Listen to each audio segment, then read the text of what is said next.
It's strange how noise can become a kind of silence. I've stood before arenas packed with people, their voices roaring, their hands in the air like they believed I could save them with a riff or scream. And yet, nothing ever pierced deeper than the silence I felt standing on the porch of that old house this morning. The house I ran from. The house that shaped me. The house I swore I'd never step foot in again. But I did. For the first time in 17 years. I stared at the peeling paint on the door like it might bite me. Same dull green. Same rust on the hinges. Same hollow thud when I knocked. No music, no fans, no camera flashes. Just the kind of wind that knows too much. The air was thick with ghosts of teenage arguments, slammed doors, and midnight guitar solos that were never appreciated by anyone except me, and maybe the cracked walls that had no choice. The door opened. Em was older, much older. Her hair, once black and wild like mine, was now streaked with gray, tied into a tight bun. Her posture had changed. Still tall, but shrunken somehow, as if disappointment had finally weighed her down into something smaller. Her eyes told the story before her lips could. They scanned my face the way you check a book you burned long ago, surprised to find any legible pages. She didn't say anything. Neither did I. She just opened the door wider and let me in. The living room hadn't changed. Same scratchy couch. Same coffee table with the cigarette burns from Elle's 15th birthday party. I wondered if he ever told them he was the one who lit the joint that burned that wood. Probably not. I never did either.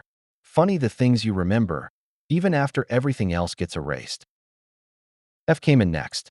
He hadn't aged much. Not physically, at least. Still had the strong build, the flannel shirt rolled up to his elbows, the stern face like he was always solving a math problem he hated. But the years had carved deeper lines into him. Lines that told stories of waiting, of pretending not to miss what was missing. He nodded.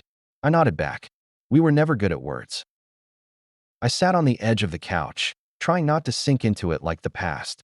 They offered me coffee. I said no. Not because I didn't want it, just didn't want to hold anything in my hands. Felt like it would give away how much I was shaking. The photos on the walls hadn't changed either. Childhood portraits. Awkward school pictures. One of all three of us. M, F, and me. Before the band. Before the noise. Before the fallout. I couldn't look at it long. My own smile in that photo betrayed me. We talked in pieces. About the weather. The town. How the neighbors still ask about me. Still claim they knew I'd make it. I almost laughed. Almost. Then came the hard part. The reason I came. They didn't know G had died. I hadn't told them. Couldn't. She was the only person who really stuck around when I left. The only one who wrote letters I never answered. Who sent birthday cards to every hotel, every tour stops, every year. She never asked for anything. Just wanted me to know she was still there. I ignored them all, filed them away in a box I kept under my bunk like a relic of a softer world. I told them today. Quietly. Like it would hurt less that way. M covered her mouth, like that would keep the sob in. F stared at the floor like it owed him answers. I sat there and watched their pain bloom in slow motion. She died of heart failure. Peacefully, they told me. In her sleep.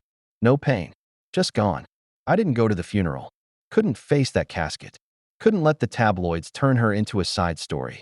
Rockstar's estranged sister dies at 36. I could already see the headlines. I gave them the box of letters. I couldn't read them. Still haven't. But I knew they needed to see them. Needed to know that she never stopped being part of this family, even when I did. After that, we sat in silence for a long time. M went into the kitchen, came back with a tin of old cookies. Offered them like it was still 1998. I took one out of obligation, chewed it like cardboard. It didn't matter. It was the gesture that counted. Eventually, I walked through the house. Touched the frame of my old door. It still had the sticker I slapped on there when I was 16, the logo of my first garage band. We thought we were going to change the world. We thought distortion and eyeliner and screaming into cheap microphones would make us immortal. I opened the door. The room was mostly empty now. No bed. No posters. Just dust and silence. But I could still hear it. The echoes of chords that never quite hit the right note. The late-night recordings on my 4-track. The whispered dreams into my pillow. I found my old guitar in the closet. The neck was cracked. Strings rusted. But it was mine. The first one. The one I'd saved up for all summer mowing lawns and sweeping at the local diner.